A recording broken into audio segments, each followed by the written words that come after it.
جب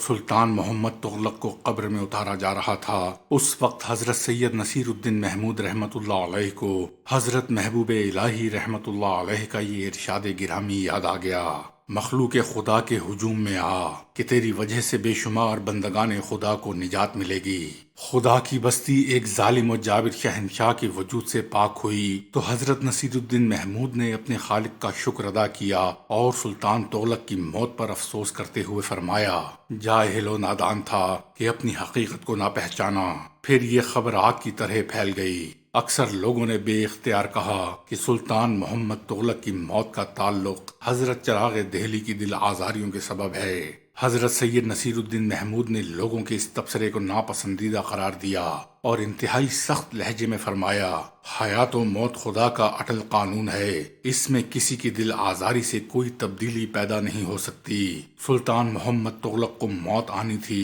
سو آ گئی۔ بہت ممکن ہے کہ خدا نے ظلم و تشدد کے سبب اس کی عمر کم کر دی ہو، مگر یہ فریب نگاہ ہے کہ نصیر الدین کی دل آزاری کے باعث سلطان کی موت واقع ہو گئی۔ خبردار، کسی گمراہی میں مبتلا نہ ہونا۔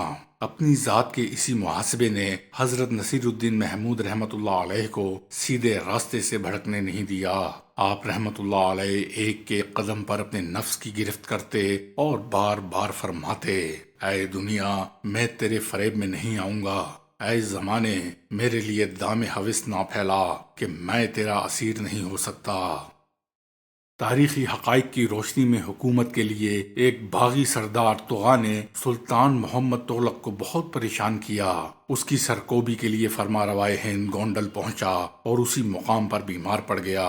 سلطان کو تیز بخار آیا جس نے طوالت اختیار کی۔ مجبوراً سلطان محمد تغلق کو کچھ عرصے کے لیے گونڈل کے مقام پر قیام کرنا پڑا۔ یہیں اس نے بعض علماء اور مشائخ اور امرائے سلطنت کو ان کے اہل و عیال کے ساتھ اپنی خدمت میں طلب کیا۔ اس سفر میں حضرت نصیر الدین محمود بھی دوسرے لوگوں کے ہمراہ تھے۔ آخر جب سلطان کے مرض میں کچھ افاقہ ہوا تو وہ اپنے لشکر کے ساتھ ٹھٹھا کی طرف بڑھا۔ محمد تغلق نے دیپال پور، ملتان، اوچ اور سیستان سے کشتیاں منگوائیں اور گونڈل ہوتا ہوا دریا کے کنارے پہنچا۔ یہیں اس نے خیمے نصب کیے۔ اسی دوران امیر فرغند نے سلطان کی مدد کے لیے 5000 مغل سپاہیوں کا لشکر بھیجا۔ محمد تغلق نے خوش ہو کر اپنے امراء اور سپاہیوں پر الطاف و اکرام کی بارش کی۔ اس کے ساتھ ہی حکومت کے چند معتبر اور وفادار لوگوں کو سمرو کے پاس بھیجا۔ یہ وہی شخص تھا جس نے طغا خان کو پناہ دی تھی۔ ابھی سلطان نے 35 کوس کا فاصلہ طے کیا تھا کہ عاشورے کا دن آ گیا۔ بادشاہ کا معمول تھا کہ وہ ہر سال اس تاریخ کو روزہ رکھتا تھا۔ کمزوری اور نقاہت کے باوجود محمد تغلق نے روزہ رکھنے کی رسم ترک نہیں کی۔ افطار سے پہلے اس نے خدمتگاروں کو حکم دیا کہ تازہ مچھلی تیار کی جائے۔ شاہی طبیب بھی اس بات سے بے خبر تھے کہ ایسی فضا میں بادشاہ کے لیے مچھلی کھانا انتہائی مضر ہے۔ جب افطار کا وقت آیا تو سلطان محمد تغلق نے خوب سیر ہو کر مچھلی کھائی۔ بدقسمتی سے یہ دریائی غذا اسے راس نہ آئی۔ مچھلی کھانے کی کچھ دیر بعد ہی بخار کا پرانا مرض پھر لوٹ آیا۔ محمد تغلق نے وہ رات بڑی بے چینی میں بسر کی۔ بخار کی شدت سے اس کا جسم جل رہا تھا۔ صبح ہوتے ہی سلطان نے دوبارہ سفر کا آغاز کیا۔ اس موقع پر شاہی طبیب بہت زیادہ پریشان نظر آ رہے تھے۔ ان لوگوں نے ڈرتے ڈرتے بادشاہ کو مشورہ دیا کہ اس حالت میں یہ سفر انتہائی خطرناک شکل اختیار کر سکتا ہے، مگر سلطان محمد تغلق نے اپنی ضد اور سرکش طبیعت کی وجہ سے شاہی طبیبوں کی رائے کو جھٹلا دیا۔ یہ اس کا مزاج تھا کہ جب وہ کسی کام کا فیصلہ کر لیتا تھا تو پوری مستعدی اور گرم جوشی کے ساتھ اس پر قائم رہتا۔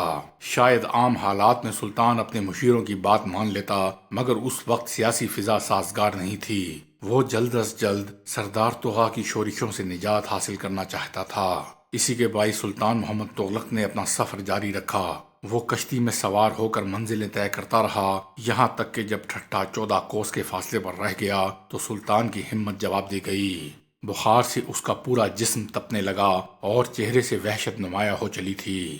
مجبوراً سلطان ٹھہر گیا۔ شاہی طبیبوں نے بہت کوشش کی لیکن بخار کی شدت میں مسلسل اضافہ ہوتا رہا اور پھر 21 محرم 752 عیسوی کو سلطان غیاث الدین تغلق کا وارث انتہائی نامرادی کے عالم میں دنیا سے رخصت ہو گیا۔ جب سلطان محمد تغلق کی میت کو قبر میں اتارا جا رہا تھا، اس وقت کچھ لوگوں نے حضرت سید نصیر الدین محمود سے عرض کیا، شیخ یہ بادشاہ آپ کو اس قدر تکلیفیں کیوں دیا کرتا تھا؟